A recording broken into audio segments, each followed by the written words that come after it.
Nel cuore e negli occhi di tutti ci sono ancora i momenti indimenticabili della Dunata Nazionale di Vicenza, una delle più belle di sempre, e quelli dello straordinario evento di Biella di un anno fa. Ora però è il momento di guardare avanti alla Dunata Nazionale di Genova in programma dall'8 al 10 maggio.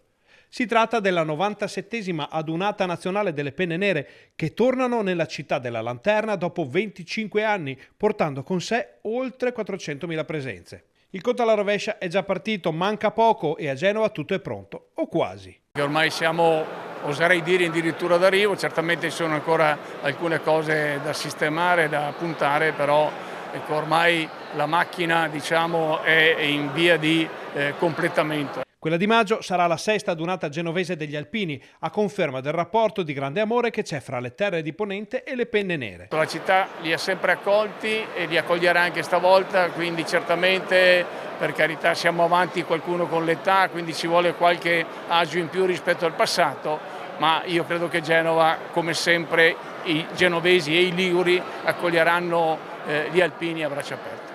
L'ultimo appello è sì per gli alpini, ma viene da dire che sia quasi superfluo visto il successo delle ultime adunate.